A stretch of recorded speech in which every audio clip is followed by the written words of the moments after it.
저 위험한 곳 내가 이를 때면 근바위에 숨기시고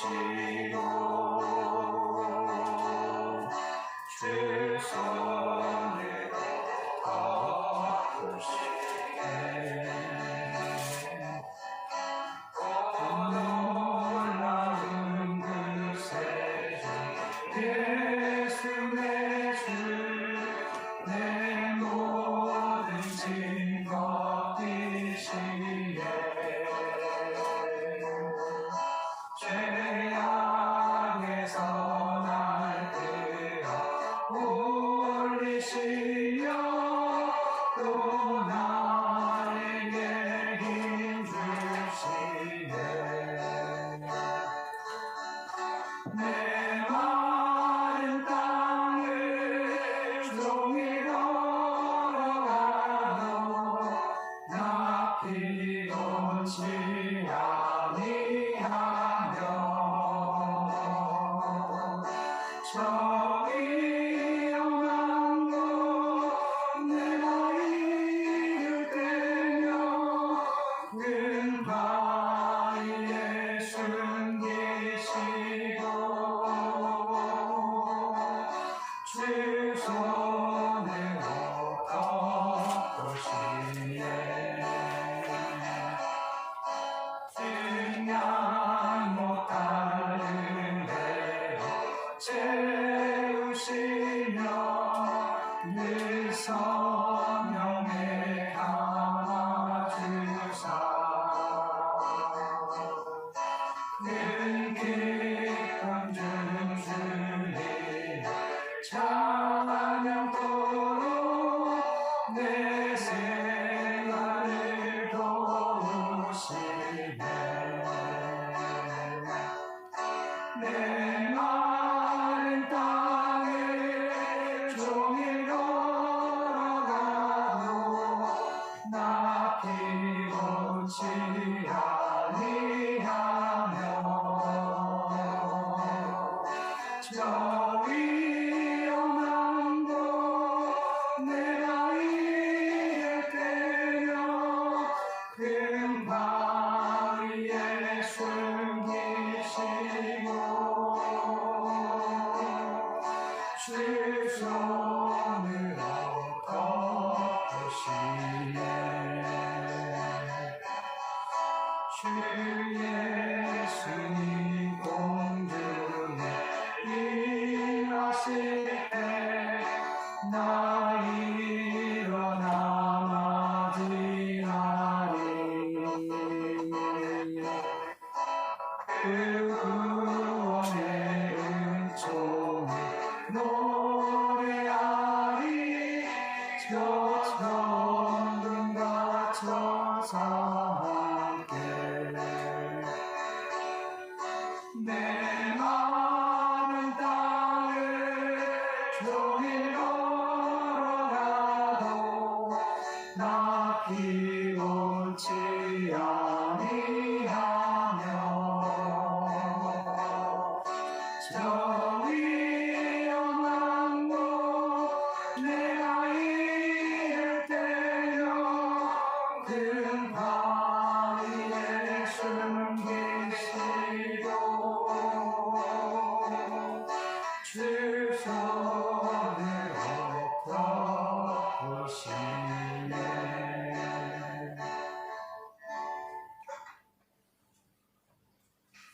남대원 권사님 기도해 주시겠습니다.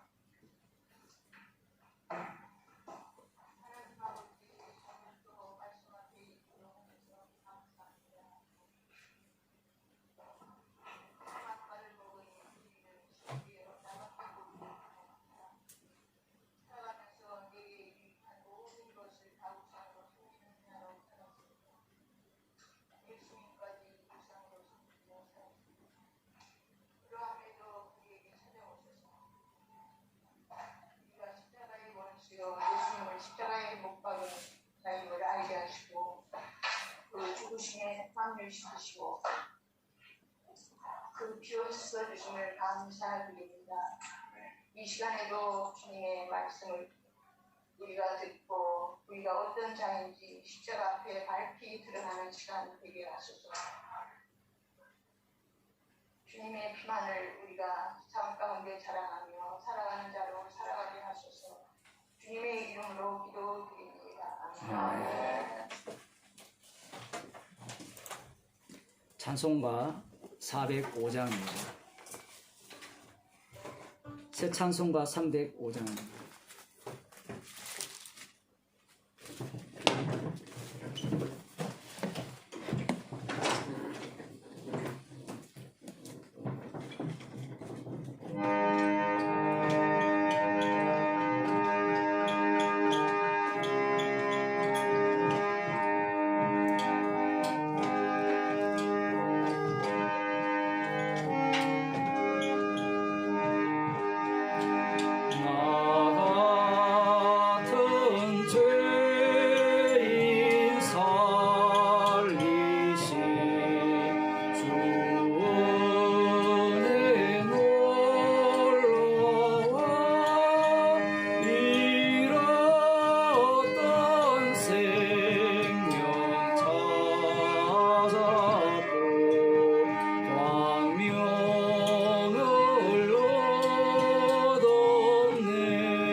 하나님 말씀 잠언서 19장 8절에서 11절 말씀입니다.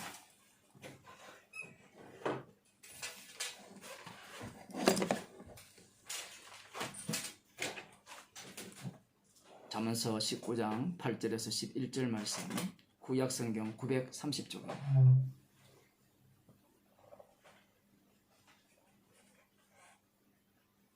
함께 읽도록 하겠습니다. 지혜를 얻는 자는 자기 영혼을 사랑하고 명철을 지키는 자는 복을 얻느니라. 거짓 정의는 벌을 면치 못할 것이요 거짓말을 내는 자는 망할 것이니라. 미련한 자가 사치하는 것이 적당치 못하거든 하물며 종이 방백을 다스림이랴. 노하기를 더디하는 것이 사람의 슬기요 허물을 용서하는 것이 자기의 영광이니라. 아멘. 기도하시겠습니다. 거짓 정의는 형벌을 면치 못할 것이라고 말씀하셨습니다.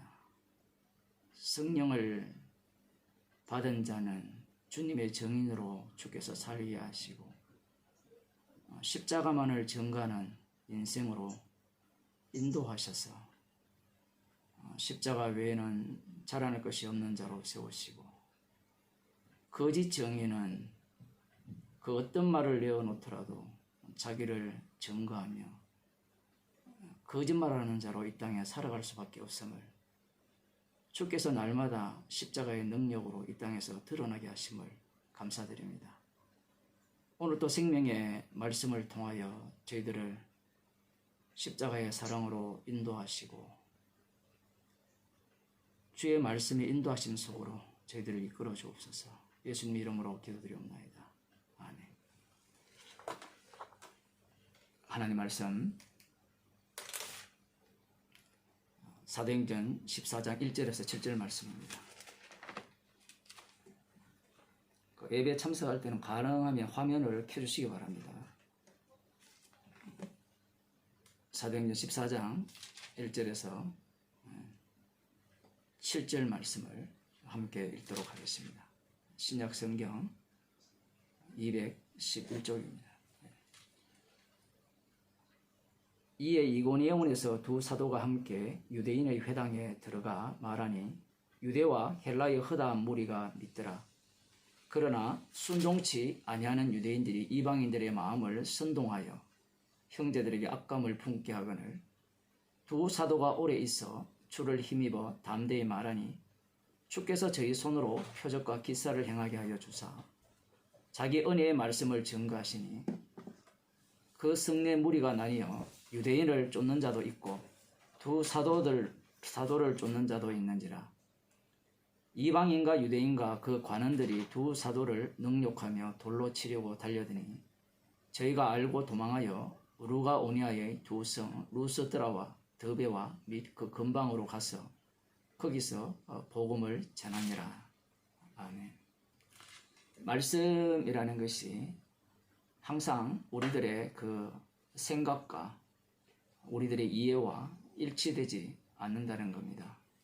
앞서 사도 바울이 비시디아 안디옥에서 복음을 전할 때 바울을 이 복음을 대적하는 자들이 유대인들이었고 유대인들이 그 비시디아 안디옥 사람들을 선동하여서 복음을 회방하는 바울과 바나바를 반론하고 비방하고 핍박하는 그러한 어떤 모습을 보일 때 사도 바울이 이렇게 말을 했습니다. 너희가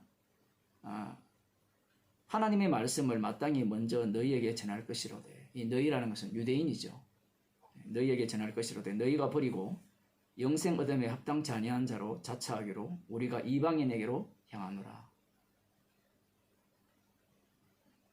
사도 바울을 흔히 이방인의 사도라 이렇게 말을 하고 있습니다. 그 말이 틀린 것은 아니에요. 그렇다고 해서 맞는 말도 아니에요. 그렇다고 해서 맞는 말입니다. 말이 왜 이렇게 복잡하냐라고 할 때는 말씀이라는 것은요, 우리가 장악할 수 있는 말씀이 아니에요. 말씀은 우리가 소유할 수 있는 말씀도 아니고요. 우리는 항상 이 말씀을 내가 이해하고 받아들이고 납득이 되는 것으로 생각을 합니다. 그럴 것 같으면 예수님이 십자가 지실 이유가 없고요. 성령을 지실 이유도 없어요. 얼마 전에 제가 출애굽기 설교를 할 때 이름을 삭제하는 생명책 이런 제목으로 설교를 했습니다. 여기 들어오시는 분들이 다 듣는다고 생각을 해야 되는데 안 들을 수도 있잖아요. 그죠? 다 바쁘시고 워낙 설교의 내용도 많고 그러니까 그저께 또 모임을 할 때 또 질문을 하셨고요. 그러한 어떤 설교가 왜 어려운가 하면요, 우리들은 항상 어떤 생각을 갖고 있는가 하면 참 진리를 알고 참 복음을 알면 구원을 얻었다라고 생각을 하는 거예요.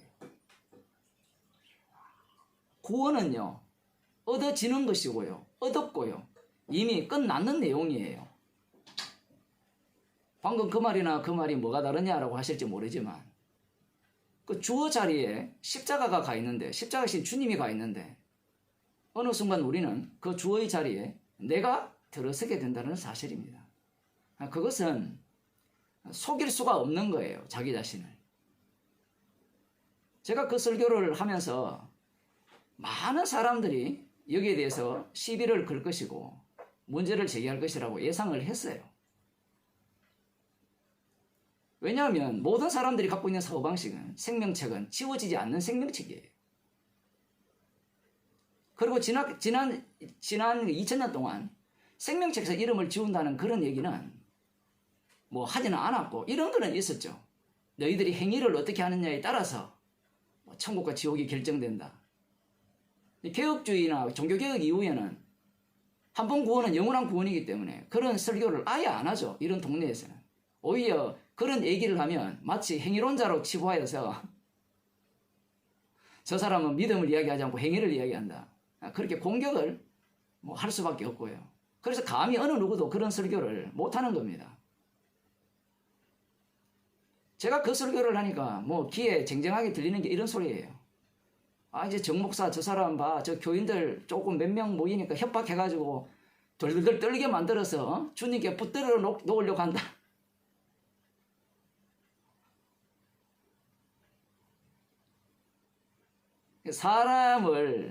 사람을 자기 종으로 삼을 수 있다는 사고방식이 악마적이죠. 생명책은 생명책이 주도권을 갖고 있습니다. 그 기록된 자는 그냥 기록될 뿐이고요. 지우게 되면 지워지는 거예요. 그게 출애굽기 32장에 나오는 여호와 하나님의 말씀이에요. 누구든지 나에게 범죄하면 생명책에서 내 이름을 지우겠다는 겁니다. 이 말씀 들으면 박수치면서 기뻐해야 되는데 이 십자가의 영을 받지 못했으니까 하나도 안 기뻐요. 왜? 나는 생명책에서 이름이 지워지면 안 됩니다. 이렇게 나오거든요. 그런데 사도 바울이나 모세가 뭐라 합니까? 나의 이름을 생명책에 지워달라고 하죠. 저들을 하나님께서 용서하지 아니하시면. 관심이 자기 구원에 가 있는 자들은 이 십자가의 복음까지도 이용해서 자기 구원을 사수하려고 해요. 그거 언제까지 사수하겠어요? 아니 치매 걸리면 그게 사수가 돼요? 구원론에 미쳐 있어도 어느 정도까지 미쳐 있는가를 우리가 보는 겁니다. 이런 본문도 마찬가지예요. 분명히 이방인으로 간다 해놓고 왜 이방인으로 안 갔냐 얘기예요. 분명히 너희들이 복음을 거부하기 때문에 나는 이방인으로 간다. 분명히 비시디아 언덕에서는 이방인들이 기뻐서 영생 죽식으로 작정되는 참 밑들어 있는데 이 이고니온에 가서도 다시 회당으로 들어갔어요. 자기가 한 말 했으면 그 말을 지켜야지. 왜 또 유대인에게 갑니까? 이런 말씀들이 논리적 흐름이 안 맞거든요. 그러니까 뭐 제가 모든 설교를 다 못 보잖아요. 그 유명한 주석들을 다 보고 그 사람들이 하는 얘기가 일맥상통하게 그런 얘기입니다. 지금은 그렇지 않지만 나중에는 이방인으로 갔다. 무슨 이방인이라고 가요? 나중에 가보면 똑같아요. 유대인들이 없는 곳이 없거든요. 이 말씀 자체를 십자가에서 보게 되면 이 말씀의 의미가 더 또렷하고 분명해지는데 십자가 자체를 자기가 보려고 하잖아요. 자기가 십자가 속에 들어가야 되는데 나는 여기 있고 십자가라는 그 안경이라고 칩시다. 그걸 두고 자기가 밖에서 보는 거예요. 이렇게 보다가 이게 계속 보여집니까? 이거 제끼고 보거든요, 또. 성도는 십자가 안에 있어요. 언어적 표현이라는 게 십자가를 뭐 통해서 보라 이렇게 표현할 수밖에 없지만 성도는 십자가 안에 있는 겁니다.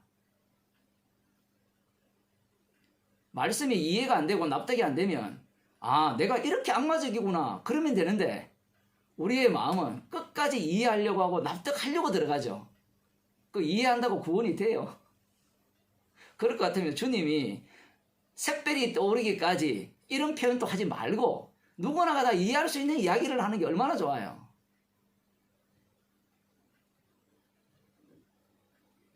말씀이라는 것이 우리가 이해할 수 있는 내용도 아니고요. 납득되는 내용도 아닙니다. 하나님께서 일하시는 방식이요. 그때그때 다 달라요. 출애굽기 거기에 보더라도 분명히 진멸한 데 있으면 한 번 말씀을 내뱉었으면 하나님은 시간치 않는다고 했거든요. 그러면 진멸해야 되죠. 근데 왜 또 살려줍니까? 또 살려준다 해도 또 죽여요. 또 죽여놓고 또 죽이려고 하시고 그러다가 정말 다 진멸해버리고 인간이 생각하고 상상하는 하나님은 다 우상이기 때문에 그래요. 하나님은 우리가 예상하는 방식, 하나님의 말씀을 들었을 때 하나님은 이럴 것이라고 할 때는 하나님은 그렇게 일을 안 해요. 절대로. 생명책 이야기를 할 때 사람들이 불쾌하고 기분 나쁜 이야기가 뭐냐? 여러분이 혹시 그 말씀 듣고 협박을 받았습니까? 아니, 죄인 주제에 협박이 어디 있어요? 협박이 뭐가 협박돼요? 지옥 가도 마땅한데. 생명책을 누가 만들었습니까? 십자가이신 주님이 만드셨죠. 그러면 십자가의 피에 능력이 나오는 생명책이잖아요. 그러면 그 생명책에는 십자가의 피 능력만 고스란히 담겨 있는 거죠. 그 피 능력이 심지어 이름이 기록된다 할지라도 하나님께 범죄한 자는 삭제해버립니다. 그렇지 아니하면 사도 바울이 하는 이런 말들은 장난에 불과해요. 장난. 내 혈통이 구원받기를 원한다면 내가 그리스도의 사랑에서 끊어질지라도 감사한다. 이런 것들이 그냥 자기 믿음 뽐내는 거예요. 뽐내는 거. 그거 누가 못해요? 십자가의 능력 속에 들어가 있으니까 사도 바울의 관심은 십자가의 피 능력만을 증가하는 정의일 뿐이에요. 자기 구원 눈꽃만큼도 생각하지 않아요.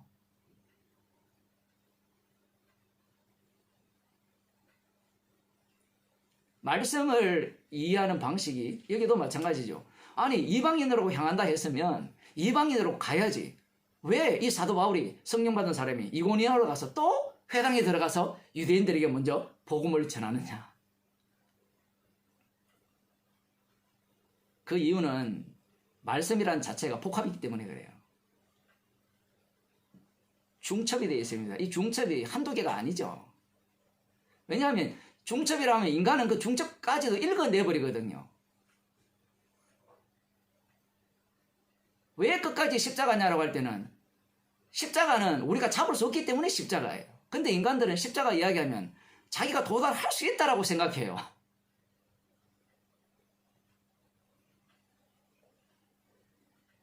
뭐 제가 여기에 와서도 그렇고 뭐 한국에서도 그렇고 많은 사람들이 이렇게 찾아오잖아요. 복음이 좋다고 하면서 찾아오는데 그들이 꿈꾸는 바가 따로 있어요. 제가 그 게시판에 파랑새를 찾아서라는 글을 올렸는데 뭐 제가 늘 이야기하지만 우리 그 십자가 세언약교회 홈페이지에는 우리 교인들이 거의 안 읽어요. 여러분 다 읽으실지 모르겠지만 파랑새를 찾아서 나왔어요.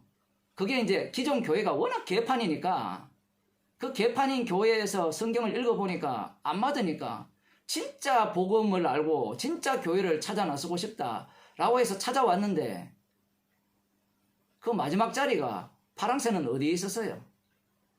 쥐 속에 들었던 거예요. 즉 자기 속에. 그 마지막 자리는 참 진리의 복음을 찾아서 누구든지 나를 건드린 자는 다 죽여버리겠다. 생명책조차도 이름이 지어지면 안 된다는 거예요. 그게 구원파잖아요.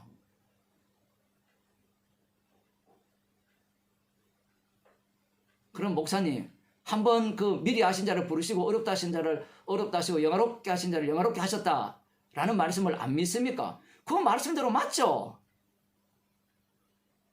거기에 왜 내가 들어가요? 내가.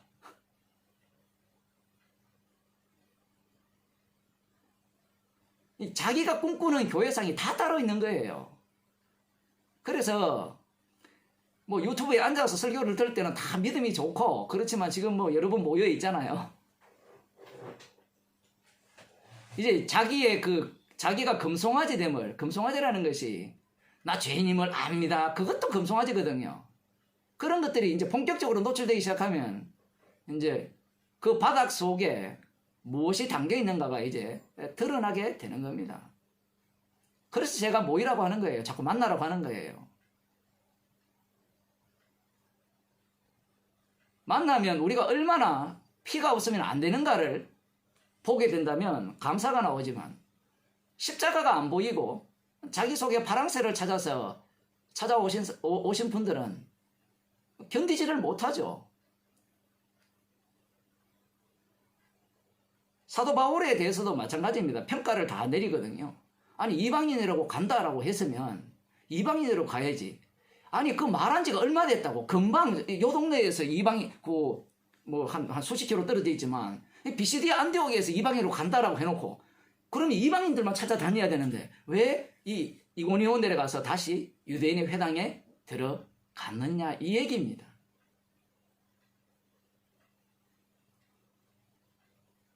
사도 바울도 잘 몰라요. 잘 모르는데 성령의 인도하심 속에서 말씀이 어떠한가를 증가하는 증인인 거예요. 자기가 알아서 움직이는 게 아니에요. 그게 성령의 인도하심입니다. 우리는 성령을 받게 되고 복음을 알면 이제 내가 주의 뜻을 알아서 가겠다라는 그런 생각이 충만하거든요. 그런데 그러한 생각을 다 꺾어버리는 게 주님의 성령의 인도하심이에요. 그래서 젊어서는 네가 띠띠고 원하는 곳으로 다녔지만 네가 늙어서는 원치 않는 곳으로 네를 메고 다닐 거라는 이 말씀조차도 우리는 예상하는 바가 따로 있잖아요. 그 예상하는 바가 다 무너지게 되어 있다는 겁니다. 그건 무너지게 되어 있습니다라고 예상해도 무너져요. 말씀은 우리가 어떻게 손아귀에 잡고 쥐어 흔들 수 있는 그러한 말씀이 아니에요. 제가 게시물에 또 하나 더 글을 올렸거든요. 풀과 말씀이라고. 사람들이 갑자기 탕자교회에서 왜 또 십자가 세언약 교회로 바뀌었느냐 질문이 왔고요. 그 전에 또 우리가라 교회라고 계속 뜨니까 그게 뭐냐. 뭐 그게 뭐 질문하신 분한테도 뭐 그런 말씀 드렸지만 본인도 그렇게 생각하시고 의미 없잖아요. 복음이 안 전하면 삭제돼야 되고 복음을 전하기 위해서는 뭐 새로운 이름 만들어야 되잖아요. 그럼 뭐가 의미가 있습니까? 탕자교회라는 이름을 걸고 자기 이름을 위해서 사용한다면 제가 해야죠. 십자가 세언약 교회도 마찬가지입니다. 뭐 유튜브 십자가 세언약 만들어 놓고 사람들 끌어모아가 인기 해가지고 그러면 제가 해야 돼요. 그게 무슨 복음을 전합니까? 제가 알기로는 그 십자가 세언약 그 설교가 인간을 더욱더 악마 만드는 거예요. 악마. 주께로 돌아오게 하고 말씀 가운데로 돌아오게 하신 분이 따로 있어요. 십자가 지신 분이 살아 계세요. 아까 찬송가 불렀잖아요.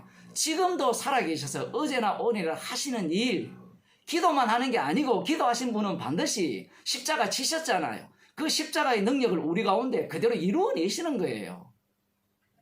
뭔가 뭐 홈페이지 하나 만들어 놓고 뭔가 하나 된 거냐. 제가 그랬잖아요. 그 10년, 제가 보니까 이번 때문에 보니까 2010년도에 만들어졌는데 그 전까지도 뭐 누가 담당하는지는 몰랐는데 이번에 보니까 누가 담당을 하는데 몰라보면 더 나을 뻔했는데 자꾸 홈페이지가 뭐 이렇게 개편을 해야 되고 디자인을 해야 되니까 어쩔 수 없이 물어봤는데 그래서 제가 그 전에 그랬잖아요. 이거 언제 없어질지 모른다고요. 그 봉사하는 분이 나 봉사 안 하려 하면요 끝나는 거예요. 그거 그냥 자기 이름으로 다 호스팅 해놓고 다 해놨기 때문에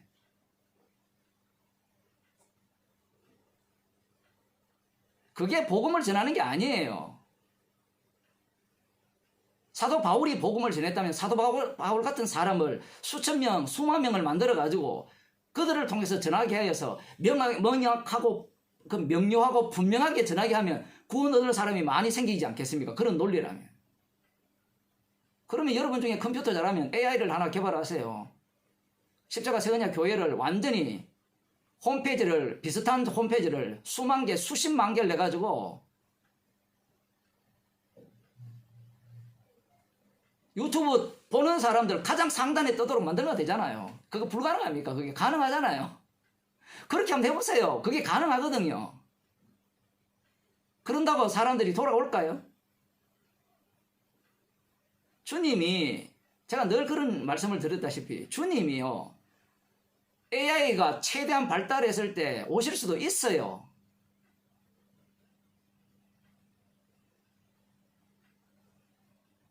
왜 그러면 그 당시에 우리가 볼 때는 구닥다리잖아요. 직접 가서 해야 되고 편지를 써야 되고 이건 뭐 얼마나 불편합니까? 그래서 어느 세월에 복음을 땅 끝까지 전하겠어요. 차라리 이 시대에 오셔가지고 한번 눌러버리면 그때도 마찬가지잖아요. 로마 제국의 그 로마 황제를 예수 믿게 해버리면 끝나잖아요.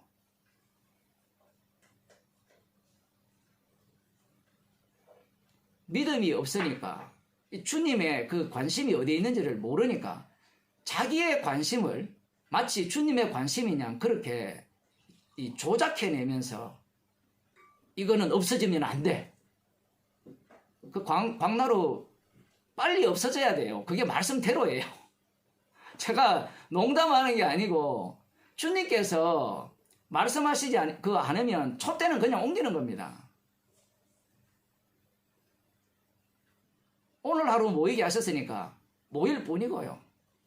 뭐 우리들이야 뭐 다음 주도 있겠지. 다음 주가 어디 있어요?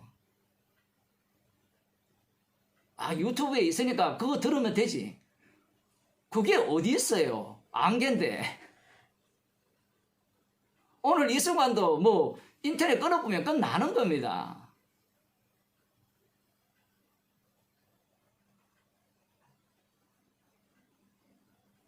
사도 바울이 이원으로 가서 유대인 회당에 들어가서 복음을 전합니다. 이 뒤쪽으로 가면 복음의 내용의 구체적인 것들은 말을 할 때도 있고 말하지 않을 때도 있어요. 말을 하지 않는다고 해서 이 사도행전에 나오는 십자가 복음의 내용이 빠진 게 아니에요. 다 담겨 있습니다. 그리고 여기에 보면 회당에 들어가 말하니라고 나오잖아요. 그냥 말만 한 게 아니고 복음을 전했다는 겁니다. 어떤 복음을 전했는가? 핵심은 그겁니다. 율법과 선지자들이 증거한 분이 나사렛 예수. 그런데 그 나사렛 예수가 십자가에 못 박혀 죽으셨는데 그분이 부활하셨다라는 겁니다. 놀라운 사실은 그 예루살렘에 있는 사람들과 그 관원들과 그 본디오 빌라도가 힘을 합쳐서 죽였는데 그분이 누구더라? 생명의 주더라. 여기에는 이방인도 포함되어 있어요. 유대인도 포함되어 있고요. 그러니 유대인만 기쁘게 받을 복음이 이방인만 기쁘게 받을 복음이 아니라는 얘기입니다. 사도 바울이 이방인들을 듣기 좋게 하기 위해서 유대인들이 그랬다. 그 이방인들은 안 그랬다. 이렇게 말했을까요? 본디오 빌라도는 이방인의 대표예요.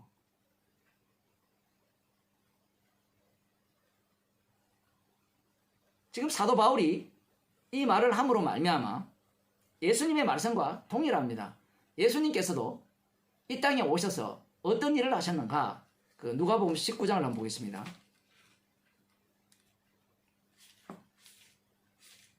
사도행전도 예수님께서 이 땅에 사시는 일이에요. 지금 또 주님이 친히 이 땅에서 일을 하고 계시고요. 누가복음 19장에 보면 예수께서 여리고로 들어 지나가시더라. 삭개오라 이름하는 자가 있으니 꼭 이걸 보면요. 내 이웃이 누굽니까? 라는 그 질문이 떠오르죠. 해필 여리고거든요. 그것과 연관지어도 되는데 오늘은 그런 식으로 가지 말고요. 봅시다. 삭개오라 이름하는 자가 있으니 세리장이요 또한 부자라. 저가 예수께 어떠한 사람인가 하여 예수께서 어떠한 사람인가 하여 보고자 하되 키가 작고 사람이 많아 할 수 없어 앞으로 달려가 보기 위하여 뽕나무에 올라가니 이는 예수께서 그리로 지나가시게 됨이라. 삭개오는 예수님께 관심이 있죠. 관심이 있으니까 어떤 사람인가 보려고 하는 겁니다. 소문으로는 들었잖아요. 소문으로는 듣고 이 사람이 이러한 능력과 기적을 행했고 소문으로는 모세가 예언한 그 선지자라는 소문도 들었고 메시아라는 그러한 어떤 소문도 다 들었어요. 그러니 이 사람도 역시 어디에 살고 있어요? 약속의 땅에 살고 있어요. 사실 사복음서를 읽을 때는 이 땅 자체가 배경 자체가 약속의 땅이라는 것을 머릿속에 깔고 읽어야 그 본문의 의미가 드러나거든요. 그걸 빼버리면 이 사복음서 자체가 해석 자체가 안 돼요. 삭개오도 여전히 이 땅에 살고 있는 사람입니다. 이렇게 보면 부자고, 왜냐하면 뒤에 보면 이 삭개오가 율법을 너무나 잘 알고 있거든요. 그러니까 이 삭개오도 유대인이라는 것은 뭐 말할 필요도 없고요. 이 사람이 비록 세리장이고 큰 부자지만 관심이 있는 거예요. 지금도 마찬가지잖아요. 부자라고 복음에 관심이 없을 수는 없잖아요. 뭐 들어볼 수도 있잖아요. 그리고 부자라고 구원 못 받을 일이 있습니까? 그러면 가난하다고 다 구원 받습니까? 누가 보면 18장에서 사람으로는 할 수 없다 했잖아요. 하나님으로 할 수 있다 했잖아요. 부자가 되었든 가난했든 어느 누구도 구원받을 자격이 없어요. 그럴 능력도 없고요. 부자든 가난하든 예수님에 대해서는, 이 십자가 복음에 대해서는 모두가 다 거절할 수밖에 없다는 겁니다. 삭개오는 부자예요. 18장에는 부자 관원이 나오거든요. 이렇게 대조를 해놨는데, 이 삭개오가 큰 부자인데 예수님이 보고 싶었다 어떠한 사람인가, 여기에 대해서 사람들은 칭찬을 막 해요. 야, 비록 삭개오지만 그 키가 작아서 자기가 큰 부자지만 그 부끄러움을 무릅쓰고 올라갔다. 물론 뭐 그 얘기를 차후적으로 할 수는 있어요. 그러나 그게 조건이 안 돼요. 조건이. 사람은 호기심이 많으면요, 지가 부자가 되었든 뭐가 되었든요, 보려고 합니다. 그래서 예수님이 어떠한 분인가를 보려고 했어요. 그 어떠한 분인가를 얼굴 보면 알아요. 그 얼굴에 보고 싶었던 거예요. 쉽게 말하면. 오늘날 교인들은 안 같아요. 성경으로만 만족이 안 되니까 얼굴을 보고 싶잖아요. 누구 얼굴? 예수님 얼굴, 하나님 얼굴. 여러분 기도할 때 예수님 얼굴 떠오르는 거 아니에요 혹시? 이 삭개오가 예수님이 어떠한 분인가를 얼굴을 보고 싶었던 거예요. 얼굴을 본다고 자기가 압니까? 우리가 여러분들을 보면 뭐 화면으로 보기 때문에, 보면 뭐 음성으로 듣는 것보다는 조금 더 알고, 직접 보면 알아요. 예? 10길 물속은 알아도 한 길 사람 속은 모른단 말이에요. 그게 성경적으로 맞아요. 그 악마의 마음을 어떻게 알아요? 그 자기만 안다고 생각하는 거예요. 타인에 대해서. 그런데 십자가를 만나버리면 알죠? 나 마귀 새끼, 너 마귀 새끼. 얘기가 달라져요. 놀랍게도 예수님께서 그 뽕나무 아래에서 멈췄죠. 뭐 지금도 이스라엘에 뽕나무가 그 유튜브에 들어가나 뭐 인터넷에 들어가면 다 있어요. 제가 볼 때는 다 가짜입니다. 가짜. 돈벌이 하기 위해서 만든 거고. 그냥 뭐 그러느니 이렇게 보시면 되지. 그게 뭐 진짜니 뭐 역사 유물 장소에 다 가보세요. 다 조작해놨지. 뭐 100년 후에 조작 안 해도 그 당시에 그게 보호가 됩니까? 애들 놀이터인데.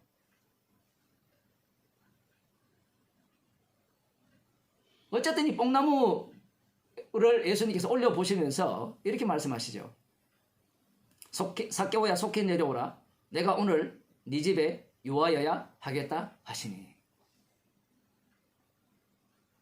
어떻게 보면 이 두 만남이, 삭개오가 예수님을 찾았고 예수님이 삭개오를 불렀으니까 뭔가 조건이 되어서, 원인이 되어서 결론이 나왔다 생각하는데, 그러면 니고데모는 왜 이래 안 돼요? 그럼 나다나엘은요? 나다나엘은 관심조차도 없었어요. 말씀을 내가 이해되고 받아들이고 납득이 되는 식으로 본문을 보려고 하기 때문에 그러한 해석이 나오는 겁니다. 파랑새는 지 속에 있는 거예요. 아무리 말씀을 보고 제대로 해석해도 마지막 자리는 나라는 것을 잊지를 못하는 겁니다. 그래서 복음을 좀 안다는 사람들 이를 만나보면요, 이 나가 끝판왕이에요. 끝판왕.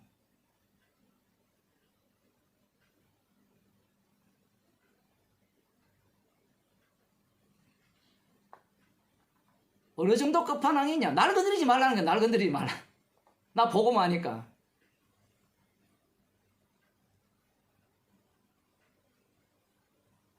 예수님께서 이 삭개오를 내려고 하시면서 오늘 내가 네 집에 요하야 하겠다 말씀하신 것은 예수님은 어떻게 하실 것까지도 다 알고 계시죠.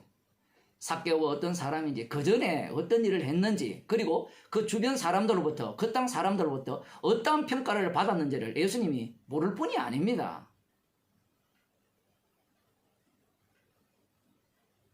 그 삭개오에게 내려오라면서 오늘 내가 네 집에 요하야 되겠다라고 그렇게 말씀을 하시면서 그 집에 들어가시죠. 여기 보면 7절에 보면 6절 급히 내려와 즐거워하며 영접하기는 신이 났죠. 우리 같아도 신나게 영접하지 않겠습니까? 그런데 자기가 어떻게 될 줄 알고 신나게 영접했을까요? 소문에 의하면 예수라는 분은 보통 분이 아니잖아요. 근데 자기 집에 요한다 라고 할 때 얼마나 기분 좋겠어요.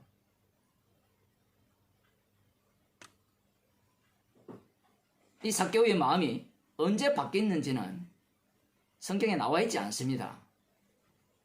그래서 말씀이라는 것이 어떤 틀을 만들어 놓고 고정화를 못 시켜요. 제가 다음에 설교할 때는 정반대로 할 수도 있습니다. 제가 늘 그런 얘기를 했죠. 누가복음 끝내면서 정반대로 설교를 할 수도 있고 사도행전도 마찬가지예요. 아, 정말 말씀대로 하네. 말씀대로 하는 게 없어요. 십자가만 증거해야 되지.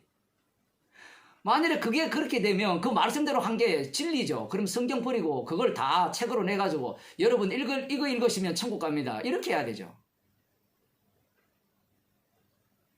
즐거워하며 영접했죠. 그 의도는 인간 본성상 별 차이가 없습니다. 그러자 이제 주변 사람들이 무사람들이 보고 수군거리고 하는데 저가 죄인의 집에 유하러 들어갔도다. 지금 누구를 공격해요? 예수님을 공격하죠. 재밌는 게 이런 거예요. 지금 이 사람들이 지금까지 이 세리장에 대해서 긍정적인 시각을 갖고 있었습니까? 부정적인 시각을 갖고 있었습니까? 부정적이죠. 그러면 세리장은 돈은 비록 많이 벌었지만 사람들로부터 인정을 못 받았어요. 근데 지금 예수님께서 그 사람에게 들어감으로 말미암아 우리들의 기대는 이런 거죠. 세리장이 예수님께 합류되기를 바라잖아요. 표정을 보니까 이해가 안 되셨는지 화면이라서 그런지 세리장이 예수님께 합류당하면 지금까지 자기에 대한 부정적 인식이 긍정적 인식으로 다 바뀔 거라 생각을 한단 말이에요. 그런데 놀랍게도 예수님이 어디로 들어가 버립니까? 세리장 속으로 들어가 버려요. 이렇게 되면 세리장이 예수님으로 말미암아 얻을 수 있는 것들이 아무것도 없다는 얘기입니다. 그전의 삶과 예수님을 만난 이후의 삶이 다를 게 없어요. 그전에는 뭐 세금을 많이 매겨가지고 자기가 그 많은 이윤을 남겨서 자기에게 돌아온 것들을 많게 해가지고 부자가 되어서 욕을 얻어먹었다면 이후에는 4배나 갚고 가난 토색한 일을 하지 않고 다 나눠준다 할지라도 예수님 때문에 토색하고 남을 등친 그런 일 할 때보다 더 큰 위협이 닥치죠. 토색할 때는 목숨은 위협 안 당해요. 욕만 하지. 그런데 복음을 전하는 순간 이 세리장은 어떻게 돼버리죠? 돌 맞아 죽게 되어 있습니다.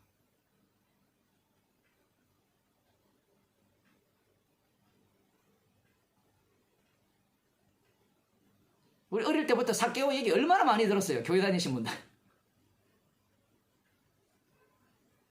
삭개오가 예수님께 합류당했다. 이 세리장 나쁜 사람이 합류당했다. 이렇게 이야기하지만 예수님은 오히려 세리장 속으로 들어와버려요. 육신을 입고 죄인이 되어버립니다. 죄가 되어버려요. 그런 이 만남을 통해서 우리들이 꿈꾸는 그러한 만남일 거라는 것은 꿈도 꾸면 안 돼요. 이러한 소리를 하게 되니까 삭개오가 서서 죽게 여짜오되 주여 보시옵소서 내 소유의 절반을 가난한 자들에게 주겠사오며 만일 이것을 토색한 일이 있으면 4배나 갚겠나이다. 이렇게 나오거든요. 이렇게 나오니까 야 이제 이 세리장이 변화되었구나. 이렇게 생각하면서 사람들이 세리장을 칭찬할 것 같지만 세리장은 십자가를 전가하게 되겠죠. 그러니 그전의 비난과는 비교할 수 없는 비난이 이루어지고 지금 오늘 우리가 사도행전을 통해서 보는 그 사도 바울이 그들이 복음을 전하니까 돌 들고 쳐서 죽이려고 하잖아요. 그러한 속으로 지금 빨려드는 과정입니다. 4배나 갚아서 이 구원을 얻을 조건이 돼요? 4배나 갚는다고 율법을 지킨다고 구원 얻을 조건이 됩니까?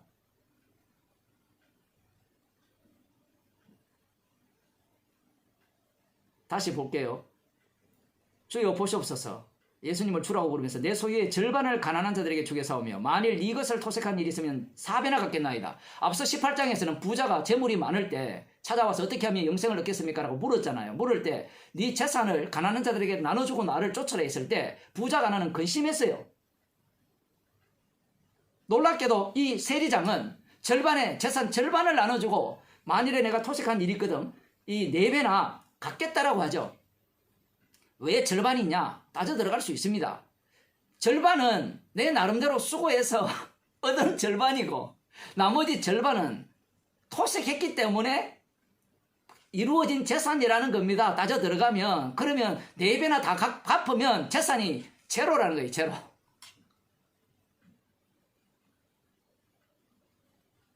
정반대죠. 표현을 하면 부자가 하는가 이 삭개오가 정반대를 보입니다. 둘 다 예수님을 만나죠. 하나는 예수님을 찾아왔고 삭개오는 예수님이 찾아오셨고 물론 삭개오도 예수님을 보고자 한 것은 분명하죠. 먼저 삭개오죠. 뭐 이런 것들은 그 인간들이 뭔가 조건을 맞출 수 있는 것이 아니고 인간 쪽에서 뭔가 찾아갔다고 해서 주님이 거기에 대한 응답을 해주시는 것도 아닙니다.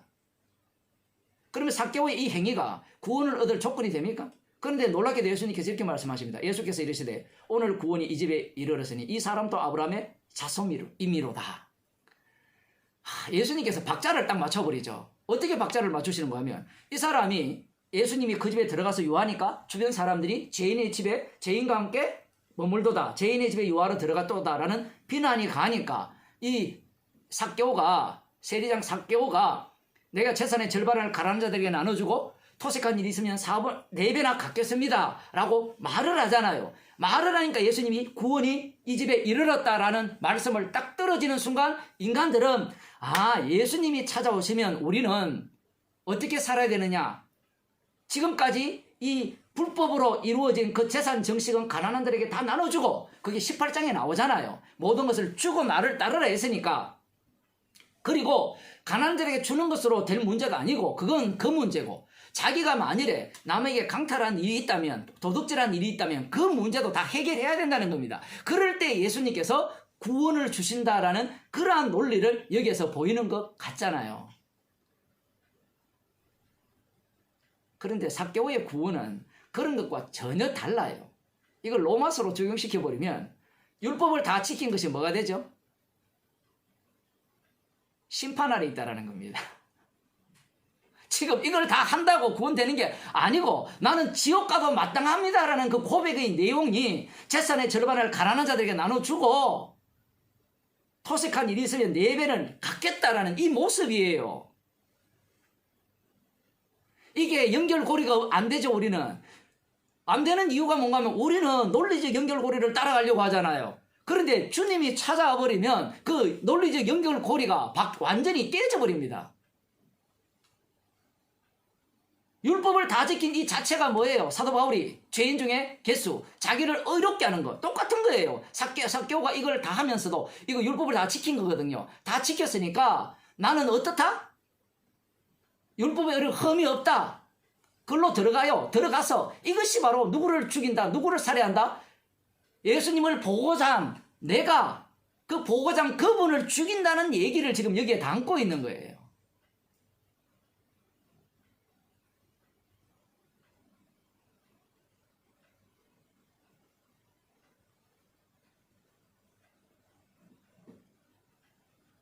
오늘 구원이 이 집에 이르렀으니 여기에서 구원의 의미를 보여주기 위한 삭개오가 되는 겁니다. 앞서서 18장에서 구원의 의미, 영생이잖아요. 그 영생의 의미를 보여주는 부자가는 구원이라는 것은 튕겨내기도 하고 불러들이기도 하죠. 무엇을 위해서? 그 구원의 능력이 어떠한가를 드러내기 위해서 그렇게 하시는 겁니다. 이렇게 되려면 반드시 무엇이 있어야 되는가라고 할 때는요. 이 삭개오와 같은 이 과정이 있어야 돼요. 이 과정이란 무엇인가? 그게 중요한 겁니다. 그게 예수님께서 말씀하시거든요. 이 사람도 아브라함의 자손 이름이로다. 놀랍게 말씀하죠.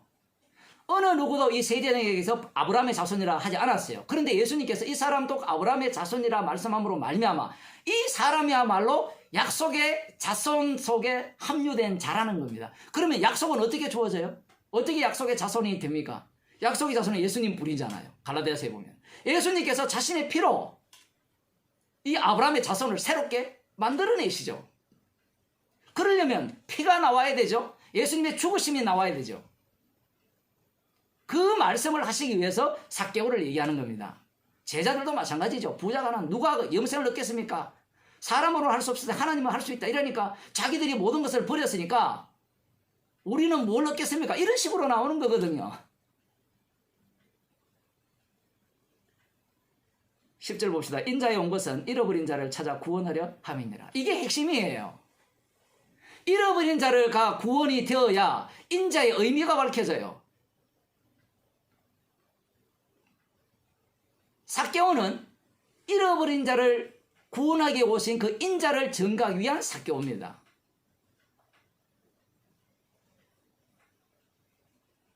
이 말씀의 의미는 이런 거죠. 이미 예수님은 확정하셨죠. 잃어버린 자를 위해서 구원하러 오셨다. 그러면 이미 구약 이스라엘 백성들은 생명책에 이름이 다 기록된 자들입니다. 처음 하셨어요? 이름이 다 기록된 자들이에요. 그런데 그 이름들이 다 삭제되었어요. 삭제된 자리에서 다시 구원해요. 그런데 지금 이 부자 관원이나 유대인들은, 예수님을 조롱하는 유대인들은 자기들의 이름은 생명책에 기록되어 있습니다. 자기들은 잃어버리지 않았다는 겁니다. 잃어버리지 않았다는 것은 주님의 십자가가 필요 없다는 거죠. 십자가가 필요 없다는 것은 그 십자가 자리에 무엇이 들어가죠? 자기의 행위가 들어갑니다. 자기의 행위, 십자가 믿는 행위, 복음을 아는 행위, 죄인을 인정하는 행위, 자기가 섬긴 행위, 거기에 이 사람 행위를 집어넣으려고 하죠. 삭개오의 행위. 세상의 절반을 주고 도색한 일이 있으면 4배나 갚겠다는 이 행위를 집어넣으려고 하잖아요. 이걸 집어넣으니까 무엇이 필요 없어지죠? 잃어버린 자를 찾아러 오신 인자를 전가할 길이 없는 겁니다. 세상은 처음부터 잃어버린 자를 찾아오신 인자를 전가하기 위한 세상이에요. 이스라엘도 마찬가지고요. 온 세상이 그러합니다. 그러면 목사님, 우리는 잃어버린 자잖아요. 저를 불쌍히 여기서 하면 안 됩니까? 그거 불가능해요. 왜냐하면 잃어버린 자가 될 수 있는 유일한 방법은 십자가의 능력이 임할 때 가능해요. 내가 잃어버렸으니까 날 구원해 주세요. 이렇게 접근하는 사람들은요, 파랑새가 자기 속에서밖에 발견을 못해요. 주님의 죽으심으로 찾아오신 그 은혜를 알 길이 없다 이 얘기입니다.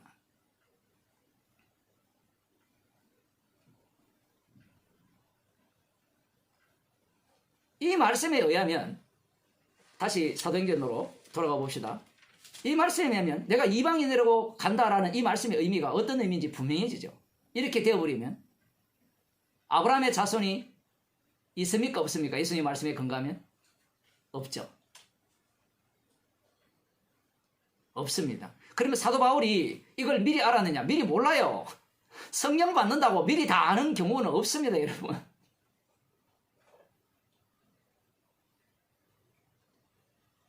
이 예수님의 이 말씀, 누가를 통해서 주님이 기록한 이 말씀이 치밀한 거예요. 그러면 무작정 너희들 이방인이야 이렇게 들어간 것 가지 않아요. 역사적 과정 속에서 이 절차들을 다 밟아가요, 주님은. 우리는 대충 가려고 하자, 대충. 뭐 복음 아는 사람끼리 모였으니까, 뭐 거룩한 모임이니까, 뭐 은혜를 아는 모임이니까, 뭐 기존 교회와는 다를 거라.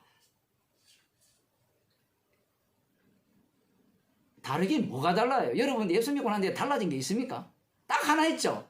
십자가 은혜 외에는 잘하는 것도. 요거 외에는 여러분 돈 안 벌어요. 돈 벌 때 십자가 복음 전하고 돈 법니까? 예? 교수님 강의할 때 십자가 이야기하면 강단에서 쫓겨나죠. 안 그렇습니까? 예? 택배 보낼 때 그릇만 보내야지. 거기에 이 복음 설교를 집어넣어 보내면 어떻게 돼요?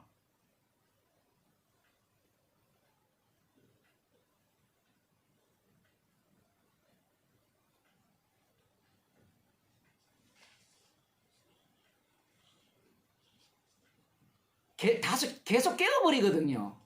주님은.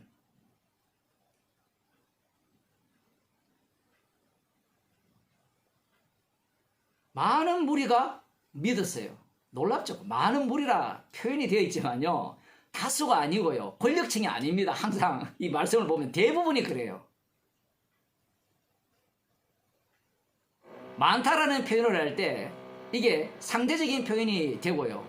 왜냐하면 주님의 입장에서는요. 믿는 자가 하나도 없어요. 하나도 없는데 한 사람은 있어도 많은 거예요. 한 영혼이 천하보다 귀하잖아요. 물론 이 숫자가 적은 숫자가 아닐 수가 있습니다. 분명히 숫자가 좀 되긴 돼요. 허다한 무리라고 했으니까 뭐 한두 사람을 무리라고 하지 않잖아요. 최소한 뭐 10사람이나 뭐 이래 정도 돼야 무리가 되고 무리를 짓다라는 표현을 쓸 수 있는데, 그러나 순종치 아니하는 유대인들이 이방인들의 마음을 선동하여 형제들에게 악감을 품게 했어요. 복음을 전했는데, 해당에서 전했는데, 이고니에 비시디아 안디옥에서는 처음에는 그들이 다 호유적이었죠. 그런데 일주 후에 그 비시디아 안디옥에서 일어난 그 모든 사람들이 말씀을 들으러 모이니까 이게 확 짜겨지는데, 지금 여기에서는 재밌는 것이 복음을 전했는데 많은 사람들이 믿긴 믿는데 이 무리가 둘로 딱 쪼개져 버려요.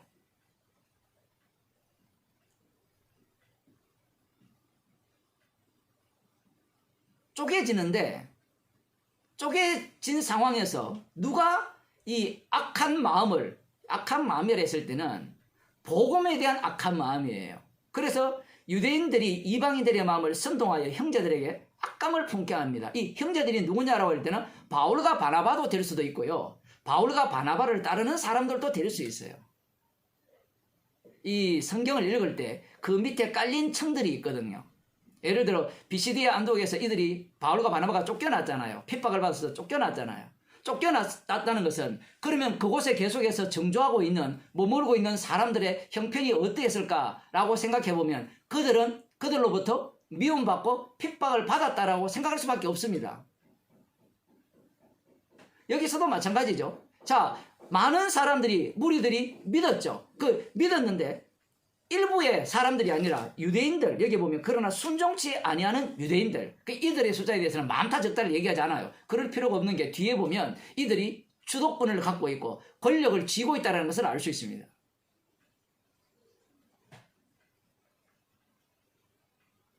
이미 아까 누가복음 19장에서 봤다시피 유대인 자체가 이방인이에요. 이방인도 이방인이고. 그래서 지금 사도 바울은 자기가 뒤늦게 뒷북을 쳤지만 그 뒷북 자체가 말씀대로 되어짐이고, 그래서 지금 사도 바울이 유대인 회당에 들어갔지만 유대인들 자체가 어떤 자들이냐라고 할 때는 이방인인 겁니다. 벌써. 이게 왜 중요한가 하면 이방인이 되지 아니하면 구원을 못 얻어요.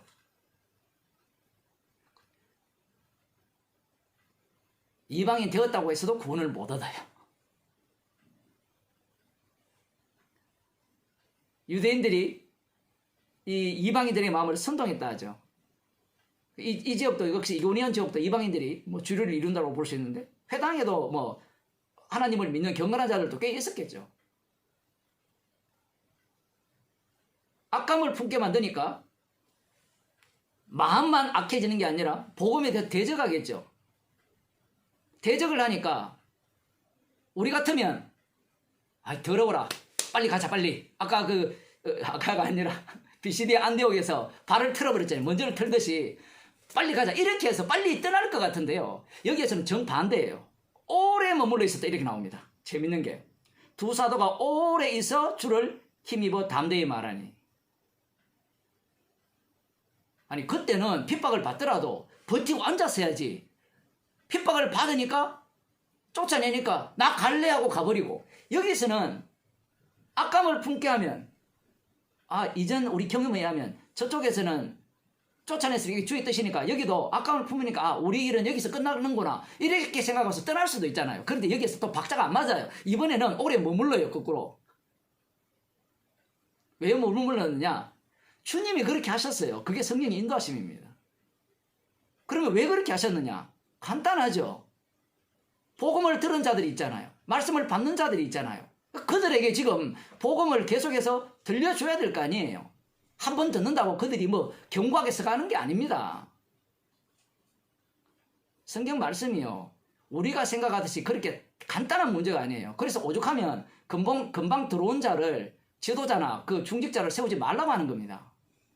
아니, 목사님 말에 논리가 안 맞잖아요. 성령으로 받았으면 금방 들어온 자도 장로가 될 수 있고 뭔가 뭐 될 수 있지 않습니까? 라고 이야기하지만 성경은 그렇게 간단한 문제가 아니에요. 그러면 오래 있으면 장로가 됩니까? 그것도 아니에요. 이것저것 다 쳐버립니다. 그런데 인간의 욕망은 어때요? 성령 받았으니까 나 장로할래. 나 목사할래.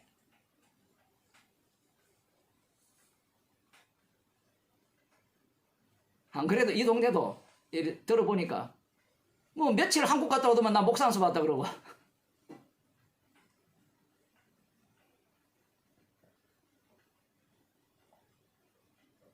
뭔가 그 권력을 잡고 싶고 대장이 되고 싶고 주목을 받고 싶으니까 그러한 어떤 수단을 이렇게 펼치는데 지금 이 사도들을 보게 되면 그 사도 바울인데 그 이들이 오히려 악감을 품고 적대적인 그곳에 더 오래 머뭅니다. 오래 머문다는 것은 핍박이 심하다는 거예요. 놀라운 것은 여기에 보면 표적과 기사를 행하게 하여 주사 자기 은혜의 말씀을 증거하시니 주님이 그렇게 하셨어요. 주님이 이 바울과 바나바에게 표적과 기사를 행하게 하셨어요. 오래 머무르게 하면서. 그러면 야, 그거 바로 그거야. 이 정도 되면 이제 사람들이 바울과 바나바 편에 들 거야 이렇게 생각하지만요. 전혀 그렇지가 않아요. 표적과 기적이라는 말은 표적은 뭐냐 기적은 뭐냐 백날 따져도요 답을 못 찾아요. 기적이라는 것은 신적 능력이라고 생각해야 됩니다. 신적 능력인데 그 신적 능력이 표적으로 보여진다는 겁니다. 십자가로. 그래서 성령을 받은 자들, 주님께서 긍휼히 여긴 자들에게는 그것이 십자가의 능력으로 보이고 성령을 받지 못한 자들은 그냥 하나의 신적인 능력이에요. 기적이에요. 놀라운 것은 이 표적과 기사가 어떻게 작동이 되느냐라고 할 때는 둘로 쪼개버려요. 둘로. 어떤 데는 둘로 안 쪼개지고요. 왕창 그 표몰이 해버려요. 100% 지지. 전라남도, 대구 100% 지지. 이렇게 되는 거예요. 성경 자체가.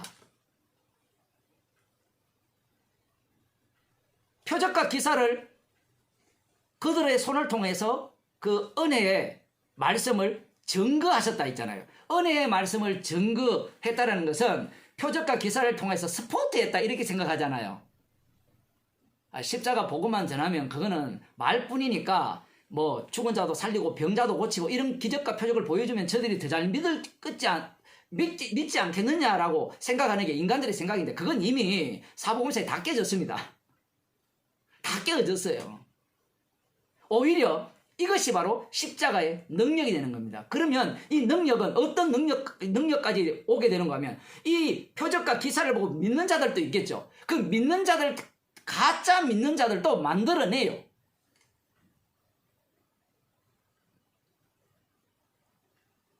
중요한 것이 무엇인가 하면 이 은혜의 말씀의 증거예요. 십자가 지신 분이 심판주가 되셨다는 것. 이 내용을 지금 증거하는 장으로서의 이고니온이고 이고니온 그 사람들 중에 믿는 자들이고 악감을 품는 자들이고 그 속에서 십자가 사건 속에 합류당한 자들이 있죠. 바울과 바나나. 고난 속으로 들어간 거거든요. 그 바울과 바나바만 고난 속으로 들어가는 것이 아니라 그 복음을 들은 자들도 그 고난 속으로 합류당한 겁니다.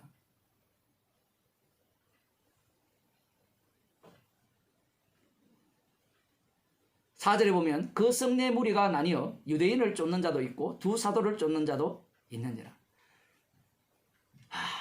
뭐 오늘날 교회가 예수님은 화평이고 사랑이고 분열이 되면 안 된다 이런 얘기 하는데요. 십자가 자체가 분열입니다. 지옥과 천국을 가르는 내용이에요. 얼마나 이 복음이 믿겠어요. 평화주의자들은. 이때까지 유대교가 들어와 있을 때는 이러한 분리가 일어나지 않았어요. 분열이 되지 않았어요. 그런데 이 십자가 복음이 들어오니까 이 이고니온 이 도시가 둘로 쪼개졌어요. 이렇게 해서 어떻게 복음을 전해요? 화목하고 하나가 돼야 되는데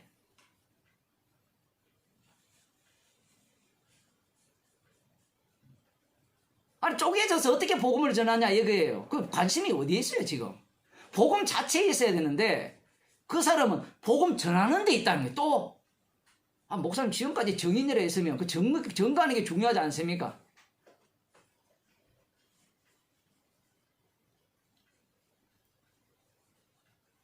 둘로 딱 나눠져서 유대인을 쫓는 자도 있고 이 두 사도를 쫓는 자도 있었어요. 이게 복음의 능력입니다. 표적과 기사까지 보태가지고 이 하나님의 은혜를 증거했다면 많은 사람들이 믿고 오히려 그들이 주류를 이루어야 할 판인데 그렇지 않고 둘로 완전히 쪼개져 버립니다. 쪼개졌으면 바울과 바나바를 따르는 쪽도 세력이 만만치 않을 것이기 때문에 이들은 그곳에서 편안하게 복음을 전할 수 있을 것이라 예상을 하지만 복음 전하는 자는요 당하는 자입니다. 가라면 가고예요. 오라면 오면 돼요. 여기 보면 두 사도를 능욕하며 돌로 치려고 달려드니 이렇게 나오죠. 이방인과 유대인과 그 관원들이 두 사도를 능욕하며 이방인과 유대인 일반 사람들 그리고 그들의 관원들 마치 십자가 사건의 재현이에요. 사도행전 2장에 나오는 그 베드로의 설교 그 내용의 재현입니다. 주님이 바울과 바나바와 함께 계시거든요. 그러니 이들의 고난과 핍박과 미움 당함이 십자가 사건의 반복 속에 들어가 있는 겁니다. 주님이 살아계시다는 증거예요. 주님이 지금 살아계신 거예요. 근데 인간들의 눈에는 뭐밖에 안 보여요? 심판주가 안 보이죠? 안 보이니까 자기들이 관람하면서 판단을 내려서 자기 보기에 괜찮은 쪽으로 취사 선택을 하려고 하는 겁니다. 그러나 지금 이 과정 전체가 어떤 과정입니까? 십자가 사건이 일어나는 그 과정 속에 담겨 있는 겁니다.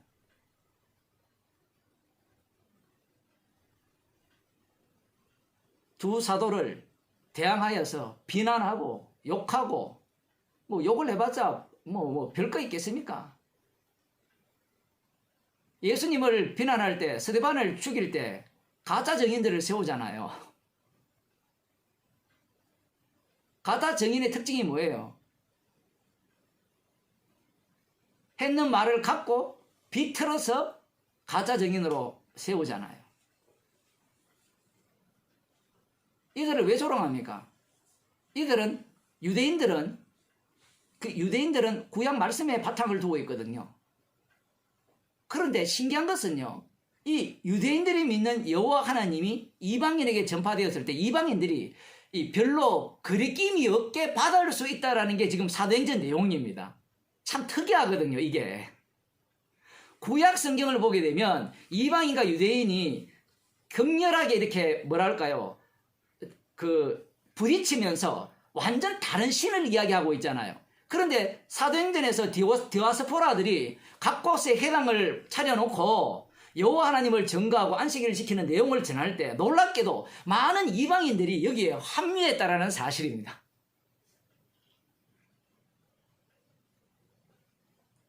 유대교가 이방 종교와 다르지 않다는 증거예요. 그런데 이들이 힘을 합칩니다. 힘을 합쳐서 누구를 대적하죠? 십자가신 주님을 대적하는 겁니다. 복음을 전하는 자들을 대적하여서 오죽하면 이들을 어떻게 합니까? 능욕하며 돌로 치려고 달려들었을까요? 예수님을 제거하는 방식이 똑같죠. 저 인간이 없어져야 우리 민족이 살고 우리가 가진 권력 그 하나도 잃어버리지 않는다는 게 예수님을 살해한 이유입니다. 그 당시에 누구였어요? 대제사장 가야바가 그렇게 했죠. 목사들이 그런 겁니다. 목사들이. 십자가를 제거해야 자기가 왕노릇 할 수 있는 거예요. 교인들 눈치를 봐야 왕노릇 할 수 있는 겁니다.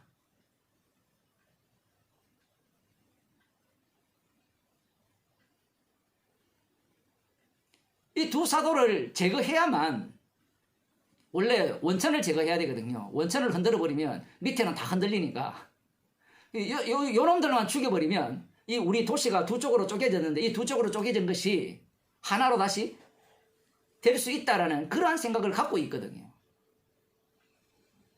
그래서 극렬하게 대적하는 겁니다. 대적할 때는 철저하게 여호와 하나님을 믿는 그 믿음을 갖고 그들을 비난하는 거예요. 그래서 그러면 그 여호와 하나님을 믿는 믿음을 갖고 이들을 비난하면 간단합니다. 예수라는 작자는 자기 자신을 신이라 했기 때문에 이것은 구약의 선지자들이나 그들이 공격했던 그 이방신과 다를 바 없는 다니엘에 나오는 느부갓네살 왕과 똑같은 인간이다. 이렇게 비난하는 겁니다. 도무지 받을 수 없는 내용이에요. 이해가 안 되는 내용이거든요. 이 복음 자체가. 목요일 날도 말씀드렸다시피 요한복음 그 말씀 전하면서 예수님의 말씀은요. 구약하고 하나도 안 맞아요. 유대인들이 바보가 아닙니다. 그들은 구약 율법에 대해서 명확하게 이해하고 알고 있는 거예요. 오늘날 박사들이 그러잖아요. 무슨 박사라고 하면 그 분야에 완전히 해박한 지식을 갖고 있잖아요. 서기관과 바리새인들도 마찬가지입니다.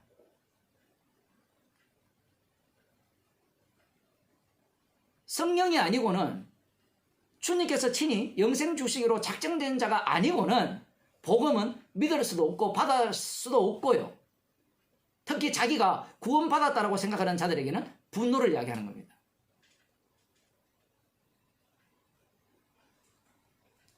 이들은 지금 생명책 이름이 기록되었다고 생각하거든요. 시편에 나오는 다윗의 악인을 생명책에서 지워주소서라고 할 때 자기를 어디에 위치합니까? 다윗 편에 위치시키고 있거든요. 그런데 지금 이 사도 바울의 복음을 들어보면 자기들이 뭐예요? 이방인이에요. 자기들이 지옥 갈 자입니다. 그러니까 참을 수가 없는 거예요. 말씀을 듣는 우리들도 마찬가지입니다. 십자가를 위한 성도지 성도를 위한 십자가는 없습니다. 제가 너무너무 말씀드렸잖아요. 구원을 위한 십자가가 없다라고 그렇게 말씀드렸거든요. 십자가 피를 증거하기 위한 구원이라는 말이나 생명책을 위한 이름이라는 말이나 같은 이야기인데 이걸 생명책 이야기 해버리면 완전히 구원론에 미쳐가지고 그거는 쥐어서 협박한다 이런 식으로 이야기하려고. 그거 협박당할 것 같으면 여러분 이 말 오지 마세요. 그런 거 협박당할 것 같으면 들을 필요가 없습니다.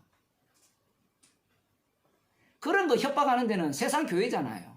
복음이 협박으로 돼요? 본인이 협박받아서 신앙생활을 했으면 협박받아서 할 수 있구나 이렇게 들어가지만 지금 사도 바울이 복음을 전할 때 협박합니까? 십자가에 신 분이 심판주라고 복음을 전할 때 이게 협박입니까? 협박이 아니고 이건 사실이에요. 그 피를 믿지 아니하면 지옥 간다는 게 협박이 아니고 사실이에요.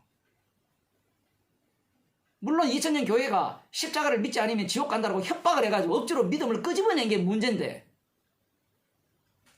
그게 그러니까 당신은 십자가 믿지 않으면 지옥 갑니다라는 말을 하지 마. 그거는 협박이야. 이렇게 말한다는 자체가 얼마나 웃기는 이야기입니까?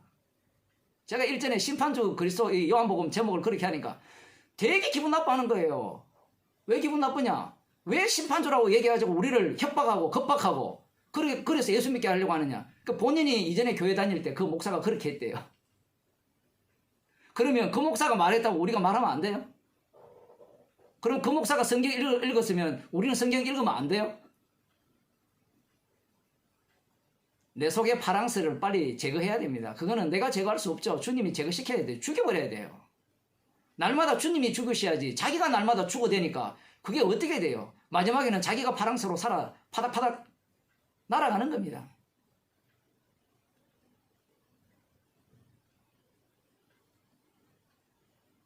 결국 이들은 복음을 전하고 오래 머물러 있었지만 그 오래 머물러 있는 것도 주께서 그렇게 하셨고 그것도 오래 머무는 것도 또 마음대로 안 돼요. 보세요. 오래 머물러 있는데 이들의 그 분노가 확 차오르니까 어떻게 합니까? 이제 때가 되었어. 너희들 여기서 전하는 거는 여기까지. 그래서 주님이 옮기게 하는 방식이 뭔가 하면요, 돌로 쳐 죽이려고 하는 그 방식을 주님이 택한 겁니다. 그러면 여기서는 왜 살려주느냐? 그건 아직 이들의 기능이 살아있는 기능이에요. 제가 아까 뭐 홈페이지 이야기하고 막 유튜브 이야기하니까, 그러면 목사님 없애줘. 말귀를 못 알아들어요. 없앨 때 없애는 겁니다. 있을 때 있는 거고요. 모든 게 자기가 하는 것밖에 모르기 때문에 그런 소리를 하는 거거든요. 모이는 것도 마찬가지고요. 지금도 당장 모이는 사람 숫자 2명 이상 안 돼 그러면 오겠습니까? 사람들이 뭐 그래도 뚫고 오겠지만, 여러분들은 앞에 지키고 있으면 어떻게 할 거예요? 다 돌아가야 돼요. 그건 우리 뜻대로 안 됩니다.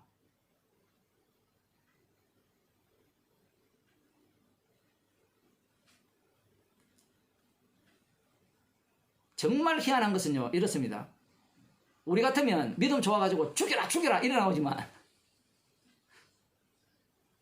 도망쳤어요, 2사람이. 일전에 사도 바울이 다메섹에서 복음을 전하다가 이 죽이려고 하니까 이 바구니 타고 도망치잖아요. 누가 봐도 비굴하잖아요. 비굴해야 된다라고 제가 그때 설교를 했고요.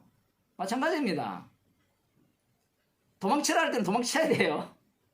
그러면 언제 죽으라 하느냐면, 모든 상황과 여건이 그 조건을 주님이 맞추어 줍니다. 그걸 우리는 당하면 돼요. 내가 아무리 애를 써도요, 뭘 해도 주님을 이길 수가 없어요. 주님이 그 만드시는 상황 속에서 복음을 전하고 이들은 십자가 사건 속으로 합류당하는 겁니다. 우리는 도망쳤으니까 야 살았네. 살기는 뭘 살아요. 도망치면 칠수록 더 죽음 속으로 더 깊이 빨려듭니다. 마지막에는 죽죠. 성도의 삶이 그런 거예요. 이미 그리스도 안에서 죽은 자들은, 이미 그리스도 안에 죽은, 그 요한계시록에 나오잖아요. 죽은 자들이거든요. 그 본문 해석이. 이미 죽었고 우리는 그 죽은 자들이 죽게 돼요.